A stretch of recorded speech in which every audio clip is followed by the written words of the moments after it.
आइए आज की टॉप 10 खबरों पर एक नजर डालते हैं। प्रधानमंत्री नरेंद्र मोदी के नेतृत्व वाली सरकार के केंद्र में 12 साल पूरे होने और भारत के सबसे लंबे वक्त तक लगातार चुने हुए सरकार के प्रमुख के तौर पर उनकी उपलब्धि का जश्न मनाने के लिए आज नई दिल्ली में नेशनल डेमोक्रेटिक अलायंस यानी एनडीए की एक बड़ी बैठक हुई। इस दौरान सभी नेताओं ने पीएम मोदी को बधाई दी। देखिए, 2-3 बातें बहुत महत्वपूर्ण है।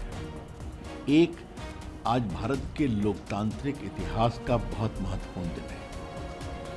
एक गरीब परिवार में पैदा हुए नरेंद्र मोदी अपनी मेहनत और लगन से देश के प्रधानमंत्री बने, जनता के द्वारा चुने गए और नेहरू जी से आगे सबसे लंबे समय से लगातार प्रधानमंत्री और 12 साल का काम देखिए। आज भारत सुरक्षित है, आज भारत संरक्षित है, भारत विकसित के तेज रफ्तार से आगे बढ़ रहा है और देश में और जनता में आत्मविश्वास है और चीजें दिखाई पड़ती हैं ना, ऐसी बात तो नहीं है। अगर 51 लाख के अकाउंट में पैसे पहुंचे तो पहुंचे, अगर 8 लाख किलोमीटर के नेशनल हाईवे बने तो बने। आज पाकिस्तान के अंदर घुसकर भारत पिटाई करता है तो करता है। आज भारत की बेटियां ड्रोन दीदी हों या बाकी या सेना में पायलट बनी हों, एयरफोर्स में राफेल उड़ाती हैं तो दिखाई पड़ता है। आज भारत में किसानों के लिए अगर 11 करोड़ रुपये भेजते हैं 11 करोड़ किसानों को तो दिखाई पड़ता है। पीएम मोदी ने भारत मंडपम में देश भर से आए एनडीए नेताओं के साथ बैठक की। इसके बाद पीएम मोदी और एनडीए नेताओं ने भारत मंडपम में झालमुड़ी खाई। बंगाल के मुख्यमंत्री शुवेंदु अधिकारी ने खुद अपने हाथ से झालमुड़ी परोसकर पीएम मोदी को दी।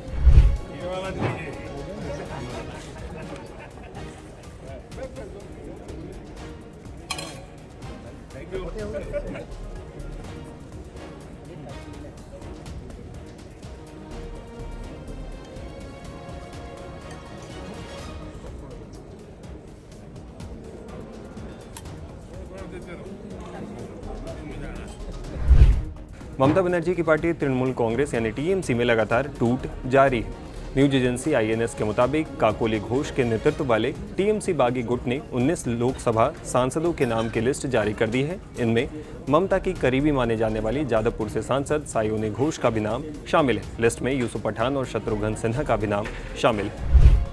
पाकिस्तान अधिकृत कश्मीर यानी पीओजेके में पाकिस्तानी सेना का MI-17 हेलीकॉप्टर बुधवार को दुर्घटनाग्रस्त हो गया। बताया जा रहा है कि हादसा मुजफ्फराबाद के पास दोपहर करीब 1:45 पर हुआ। इस हादसे में हेलीकॉप्टर में सवार सभी की मौत हो गई। अमेरिकी राष्ट्रपति डोनाल्ड ट्रंप ने बुधवार को सोशल मीडिया पर पोस्ट कर ईरान के हारने का दावा किया। उन्होंने कहा कि ईरानी सेना पूरी तरह से बिखर चुकी है, नौसेना और वायुसेना लगभग खत्म हो चुकी है। ट्रंप ने कहा कि ईरान सिर्फ बड़ी बड़ी बातें करता है लेकिन कोई एक्शन नहीं लेता। उन्होंने ये भी कहा कि ईरान ने समझौते पर बातचीत करने में बहुत ज़्यादा देर कर दी, अब उसे इसकी कीमत चुकानी पड़ेगी। ईरान के राष्ट्रपति मसूद पेजेश्कियन ने कहा है कि देश को न युद्ध न शांति की स्थिति से बाहर निकलना होगा। उन्होंने दावा किया कि पूर्व supreme leader Ayatollah Ali Khamenei भी चाहते थे कि बातचीत के जरिए इस समस्या का हल निकाला जाए और उन्होंने इसके लिए मंजूरी दी थी। पेजेश्कियन ने कहा कि युद्ध ईरान के लिए अच्छा नहीं है, लेकिन अगर कोई देश उस पर हमला करता है तो ईरान जवाब देगा और किसी के सामने नहीं झुकेगा।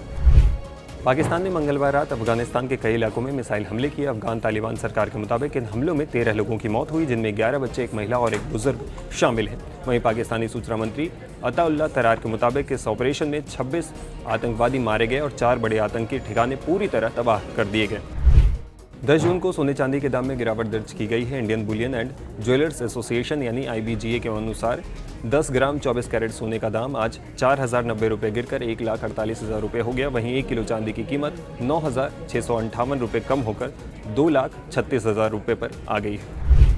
मॉनसून ने केरलम में दस्तक देने के 6 दिन में पूर्वोत्तर के सभी राज्यों को कवर कर लिया है। मंगलवार को ये मिजोरम, मेघालय, सिक्किम और पश्चिम बंगाल पहुंचा। अब तक 16 राज्यों में मॉनसून की एंट्री हो चुकी है। गुजरात को छोड़कर बाकी सभी राज्यों में प्री मॉनसून का असर है। बिहार में मंगलवार को 10 जिलों में आंधी के साथ बारिश हुई। उत्तर प्रदेश के इटावा में तेज तूफान के साथ बारिश हुई। ऑलराउंडर हार्दिक पांड्या अफगानिस्तान के खिलाफ 3 मैचों की वनडे सीरीज से बाहर हो गए। बेंगलुरु स्थित BCCI के सेंटर ऑफ एक्सीलेंस में मंगलवार को फिटनेस टेस्ट पास करने के कुछ ही घंटे बाद हार्दिक को जांघ की मांसपेशियों में खिंचाव आ गया। सीरीज 13 जून से शुरू हो रही है। तो ये रही आज के टॉप 10 खबरें। धन्यवाद।